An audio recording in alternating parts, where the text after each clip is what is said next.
Hai Binusian, balik lagi nih sama Jojo di Binus Online Interactive Channel. Kali ini saya punya materi yang sangat menarik, yaitu tentang sistem informasi.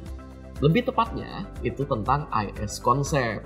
Nah, ini jadi penasaran dong, kira-kira seperti apa sih ya IS Concept itu?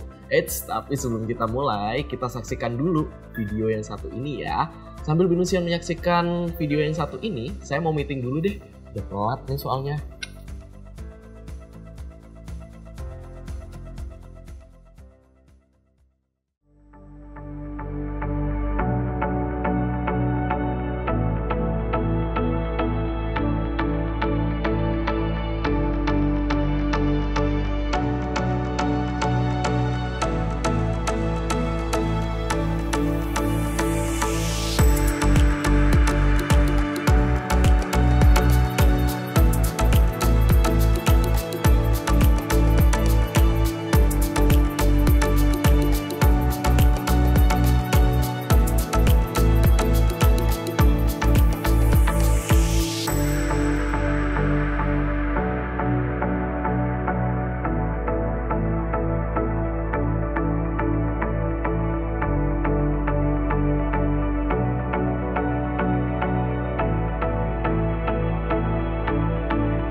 Ya, baik Pak. Terima kasih.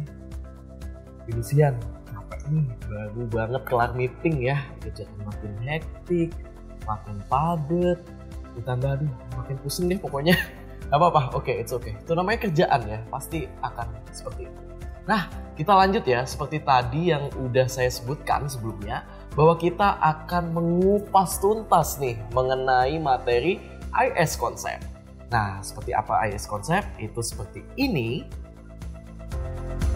dan ini.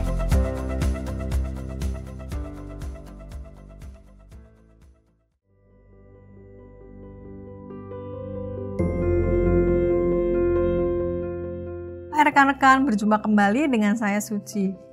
Pada kesempatan kali ini, saya akan membahas mengenai tekanan bisnis, respon organisasi, dan dukungan teknologi informasi.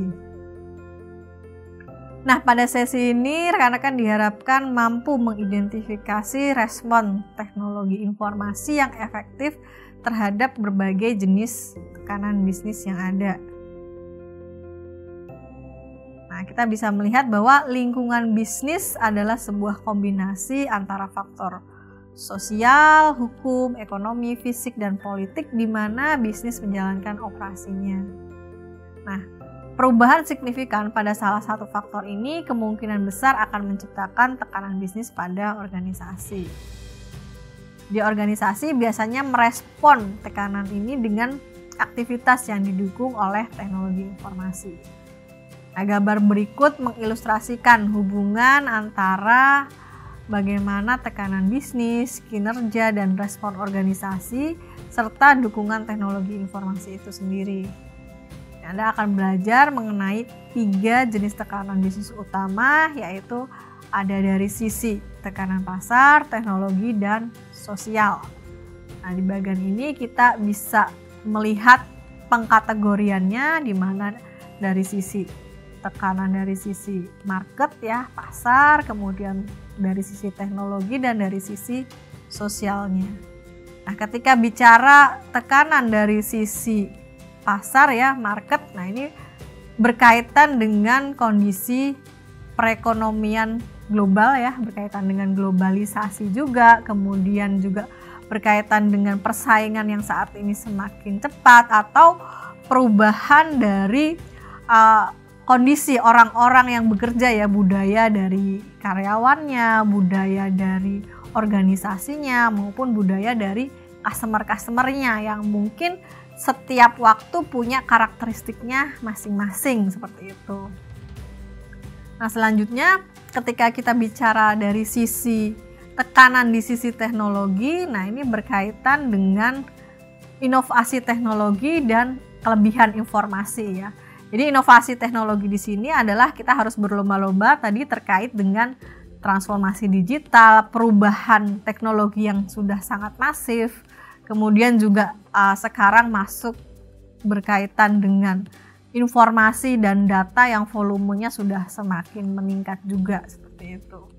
Nah, lalu yang ketiga adalah berkaitan dengan kategori dari sisi tekanan sosial, politik, hukum. Artinya di sini kita perlu melihat lingkungan dari sisi sosial, itu kebutuhan masyarakatnya seperti apa, kemudian peraturan yang ada di pemerintah ya, mungkin keluar terkait dengan kebijakan untuk penggunaan teknologi informasi yang tadinya tidak mewajibkan adanya prosedur yang baku. Nah, sekarang butuh ada prosedur. Kemudian terkait juga misalkan perlindungan data nasabah misalkan seperti itu. Nah, itu adalah hal-hal yang perlu diperhatikan karena melihat dari kondisi tekanan bisnis yang berkaitan dengan kondisi sosial, politik maupun hukum seperti itu. Nah, bagaimana organisasi merespon berbagai tekanan yang baru saja dibahas dengan menerapkan teknologi informasi dalam berbagai cara, seperti berkaitan dengan penerapan sistem strategis ya, kemudian bagaimana fokus kepada pelanggan, kemudian bagaimana meningkatkan performa terkait dengan penyesuaian kebutuhan ya, kemudian penyajian bisnis misalkan seperti itu. Nah, jadi sekarang Anda memiliki gambaran umum ya tentang tekanan yang mempengaruhi perusahaan dalam lingkungan bisnis saat ini dan tanggapan yang dipilih oleh perusahaan untuk mengelola tekanan tersebut sehingga bisa merencanakan respon yang efektif dan merumuskan strategi ke depannya. Jadi dalam ekonomi digital baru, strategi ini sangat bergantung pada teknologi informasi, khususnya sistem informasi strategis. Demikian yang dapat saya sampaikan pada sesi kali ini. Terima kasih dan selamat belajar.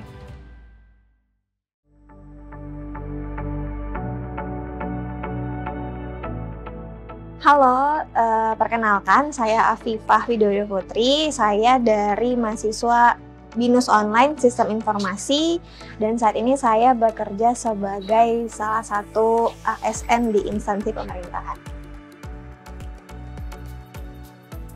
Kebetulan saya baru banget join di BINUS Online, baru sekitar sebulanan. Belum ada begitu peningkatan signifikan, tapi saya udah belajar banyak. Contohnya salah satunya adalah manajemen waktu yang dimana itu terpakai juga di dunia kerja. Salah satu struggle-nya itu dia tadi, manajemen waktu, pembagian waktu, karena dibarengi dengan kerjaan, dibarengi juga dengan tugas-tugas kuliah. Mungkin struggle-nya adalah saya harus lebih bisa menempatkan jadwal-jadwal agar semuanya terkerjakan dengan baik dan selesai gitu. Harapannya semoga aku tetap konsisten belajar di BINUS Online karena ini butuh konsistensi yang sangat luar biasa, dan aku berharap semoga aku dapat memberikan kontribusi sedikit banyaknya kepada kampus, dan juga semoga BINUS Online semakin banyak peminatnya karena selain belajarnya fleksibel di mana aja, waktunya juga fleksibel.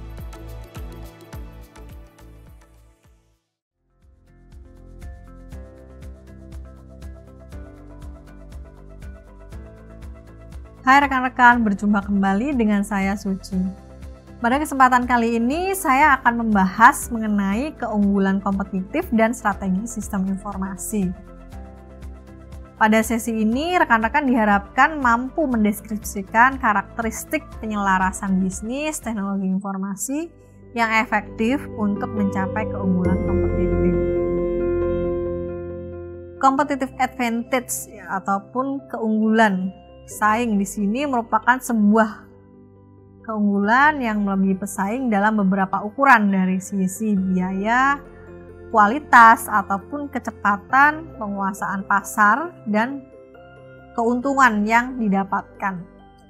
Nah, selanjutnya berkaitan dengan sistem informasi strategik di sini merupakan sistem informasi yang memberikan suatu keunggulan kompetitif yang membantu organisasi untuk melaksanakan tujuan strategis dan meningkatkan kinerja maupun produktivitasnya. Nah, biasanya kerangka kerja yang paling terkenal untuk menganalisis daya saing kita gunakan model kekuatan kompetitif Michael Porter ya. Di sini bahwa perusahaan menggunakan model Porter ini untuk mengembangkan strategi sehingga dapat meningkatkan keunggulan kompetitif mereka. Nah, model Porter di sini juga menunjukkan bagaimana teknologi informasi dapat membuat perusahaan lebih kompetitif. Kita coba mengidentifikasi menggunakan 5 kekuatan utama yang dapat membahayakan ataupun meningkatkan posisi perusahaan dalam industri. Nah, dalam model ini menyoroti ya bahwa perkembangan dasar ya terkait dengan teknologi informasi. Di antaranya kita coba melihat yang pertama adalah terkait dengan threat of entry of new competitor ya. Jadi di sini berkaitan dengan ancaman masuknya pesaing baru.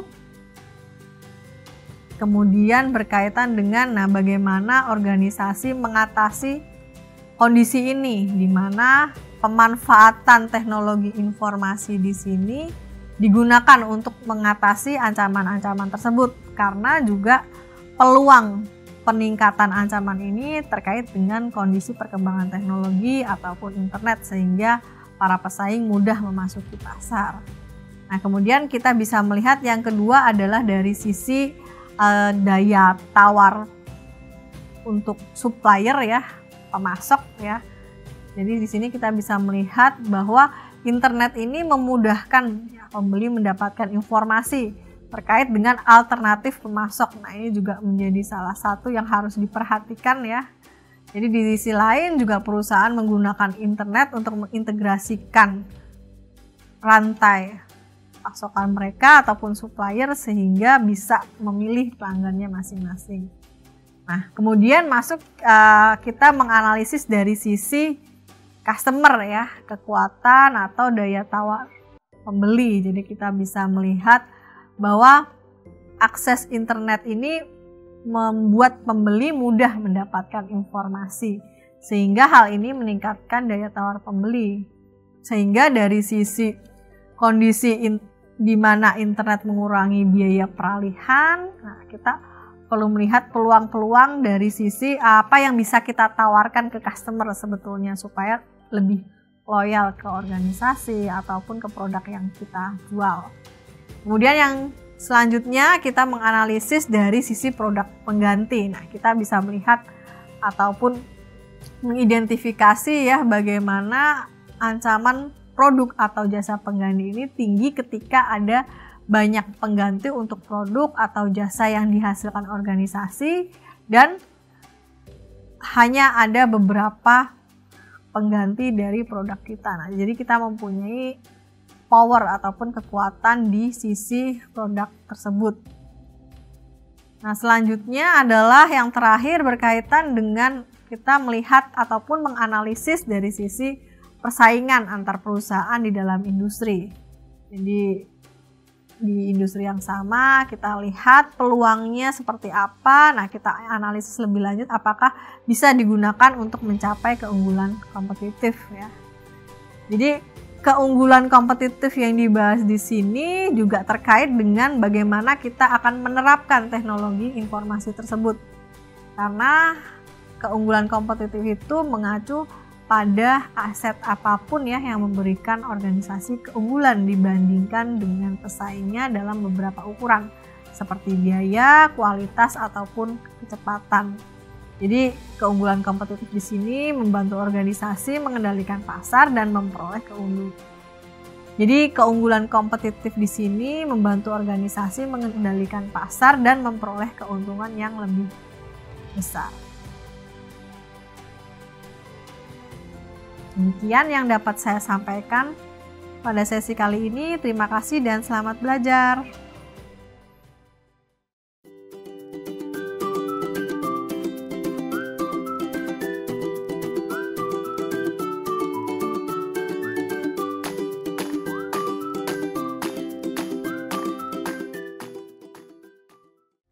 Nah, Binusian, itu tadi pembahasan seputar IS konsep yang materinya itu membicarakan mengenai tekanan bisnis, respons organisasi yang didukung oleh teknologi informasi, dan keunggulan kompetitif yang disertai strategi sistem informasi. Semoga udah makin paham ya tentang materinya. Oh ya, ini sebelum kita closing, ada pesan sponsor nih dari Pak Produser titipan ya. Jadi nanti ini di Bionic ini pasti ada info yang menarik nih, dan info terupdate juga pastinya seputar Binus Online. Kalau gitu kita saksikan dulu yuk info update apa aja nih yang ada di Binus Online supaya kita tentunya makin update dong.